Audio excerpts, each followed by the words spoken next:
Hello everyone, आज हम लोग जानेंगे कि म्यूचुअल फंड और एक्सचेंज ट्रेडेड फंड यानी कि ईटीएफ में क्या डिफरेंस है और इन दोनों पॉपुलर ऑप्शन के बीच में आप लोगों को कौन सा ऑप्शन चूज़ करना चाहिए अपने इन्वेस्टमेंट पर्पस को करने के लिए। इस वीडियो के बाद आप ये समझ जाएंगे कि आपको इन दोनों ऑप्शन में से कौन सा ऑप्शन चूज़ करना है और आप ये भी समझ जाएंगे कि आप एसआईपी करके कैसे अपने फंड को और भी ज़्यादा तेज़ी से बढ़ा सकते। चलिए अब हम लोग सबसे पहले समझते हैं कि ये म्यूचुअल फंड और ये एक्सचेंज ट्रेडेड फंड होते क्या है और ये आप लोगों को इन्वेस्टमेंट करने के लिए कैसे मदद कर सकते हैं। म्यूचुअल फंड एक ऐसा फंड होता है जिसमें कि आप या फिर बाकी और सब पैसे लगाते हैं और एक पूल बनाते हैं ताकि एक दूसरा फंड मैनेजर हो जो कि आपके पैसे को स्टॉक में, बॉन्ड में या फिर अदर एसेट में इन्वेस्ट कर सके और आपके पैसे को इंक्रीज कर सके। ये दूसरी तरफ एक्सचेंज ट्रेडेड फंड यानी कि ईटीएफ भी सेम ही चीज़ है।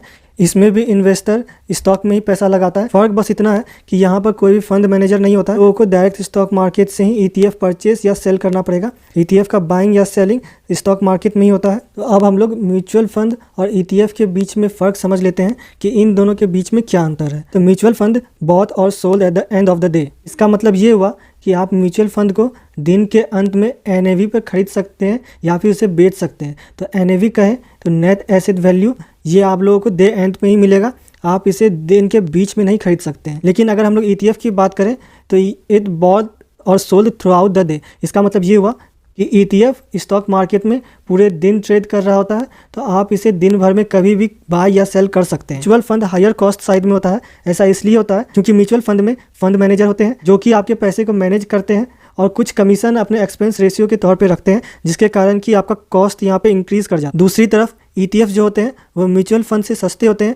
ऐसा इसलिए होता है क्योंकि ईटीएफ मार्केट के इंडेक्स को फॉलो करते हैं। यहाँ पर कोई भी फंड मैनेजर नहीं होता है जो आपके फंड को मैनेज कर रहा हो। म्यूचुअल फंड में आप मिनिमम 500 या 1000 रुपये से अपने एसआईपी शुरू कर सकते हैं और ईटीएफ में मिनिमम आपको 1 ईटीएफ या फिर कहें तो 1 यूनिट ईटीएफ का प्राइस पे करके आप ईटीएफ में भी इन्वेस्ट कर सकते हैं। ईटीएफ का साइज भी लगभग 100 से लेकर के 200 रुपीज़ के बीच में ही होता है। Mutual funds are actively managed by fund manager. इसका मतलब ये हुआ म्यूचुअल फंड को एक्टिवली मैनेज किया जाता है, जहाँ पर फंड मैनेजर होते हैं जो कि यह तय करते हैं कि आपका पैसा कहाँ लगाना है और कब लगा। लेकिन हम लोग अगर यहाँ पे ईटीएफ की बात करें तो ईटीएफ फॉलो इंडेक्स, मतलब कि कोई भी ईटीएफ किसी भी इंडेक्स को फॉलो करता है। ये हमेशा पैसिवली मैनेज होता है। यहाँ पर कोई भी फंड मैनेजर नहीं होते जो आपके फंड को मैनेज कर रहे हो। ये इंडेक्स को फॉलो करता है। अगर इंडेक्स ऊपर जाएगा तो आपका ईटीएफ भी ऊपर जाएगा, अगर इंडेक्स डाउन जाएगा तो आपका ईटीएफ भी डाउन चला जाएगा। माना कि आपके पास 5000 रुपीज़ पर मंथ आ रहा है और आप इसे इन्वेस्ट करना चाहते हैं, तो अगर आप इसे म्यूचुअल फंड में इन्वेस्ट करेंगे तो एक फंड मैनेजर आपके पैसे को मैनेज करेगा और मार्केट से ज़्यादा रिटर्न देने की कोशिश करेगा। लेकिन अगर आप वही 5000 रुपीज़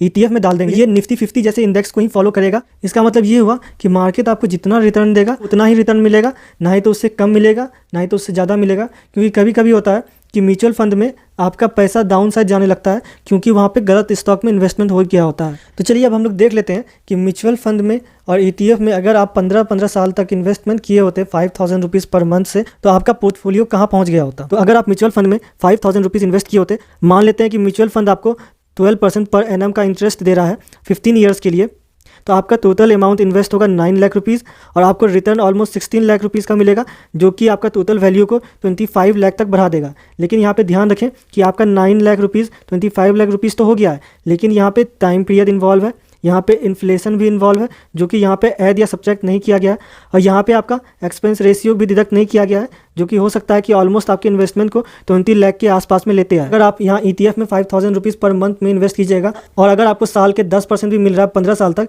तो आपका पैसा 9 लाख से बढ़ करके 20 लाख हो जाएगा। और यहाँ पे आप लोगों को सिर्फ थोड़े बहुत टैक्स लगेंगे। यहाँ पे आपका कोई भी एक्सपेंस रेशियो नहीं लगेगा, जिसके कारण अगर यहाँ पे पर एनम 10% से ज़्यादा इंडेक्स ग्रो किया तो हो सकता है कि आपका पोर्टफोलियो 20 लाख से और भी ज़्यादा इंक्रीज कर सकता है। अब हम लोग जानते हैं कि म्यूचुअल फंड और ईटीएफ में से आपको कौन सा चूज़ करना चाहिए, तो ये मैं आप लोग के ऊपर में छोड़ देता हूँ, लेकिन मैं अपनी तरफ से कुछ पॉइंट आप लोगों के सामने में रखना चाहता हूँ। जैसे कि अगर आप यहाँ पे म्यूचुअल फंड में इन्वेस्ट करते हैं तो आप चाहते हैं कि आप एक प्रोफेशनल फंड मैनेजर को हायर करें ताकि वो आप लोगों के फंड को मैनेज करे। लेकिन अगर आप एक्सचेंज ट्रेडेड फंड में इन्वेस्टमेंट करना चाहते हैं तो आपको यहाँ पे ये ध्यान रखना होगा कि आपका यहाँ पे भले ही कॉस्ट कम लगे, लेकिन यहाँ पे आपका कोई भी फंड मैनेजर नहीं होता है आपके फंड को मैनेज करने के लिए। ईटीएफ में आप अपने स्टॉक को कभी भी बाय या सेल कर सकते हैं। म्यूचुअल फंड की तरह डे एंड पे जरूरी नहीं है बाय या सेल करना। आप ईटीएफ में इसलिए भी इन्वेस्ट कर सकते हैं ताकि आप अपने फंड को खुद मैनेज कर सके स्टॉक स्टॉक ब्रोकर के द्वारा आप किसी और फंड मैनेजर पे आश्रित ना रहें कि वो आपके फंड को मैनेज करके देगा। दोस्तों, आपको जो भी ऑप्शन चुनना है, म्यूचुअल फंड का या ETF का, आप कोई भी ऑप्शन चुनें,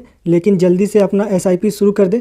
अगर आप अभी SIP शुरू कर देते हैं तो जैसा कि आपने देखा कि अगर आप 5000 रुपीज़ से भी SIP अपना शुरू करते हैं तो 15 ईयर्स के इंटरवल में आप लोगों का फंड बहुत ही ज़्यादा बढ़ सकता है। तो इसलिए आप लोगों को जो भी ऑप्शन चुनना है, म्यूचुअल फंड या ETF, आप दोनों में से कोई एक ऑप्शन चुनें और जल्द से जल्द अपना इन्वेस्टमेंट शुरू करें। अगर आपको ये वीडियो पसंद आई तो इस वीडियो को लाइक करें और इस चैनल को सब्सक्राइब करें और कमेंट में बताएं कि आप म्यूचुअल फंड में इन्वेस्टमेंट करना चाह रहे हैं या फिर एक्सचेंज ट्रेडेड फंड यानी कि ETF में। मिलते हैं आप लोगों से अगले वीडियो में, तब तक के लिए नमस्कार।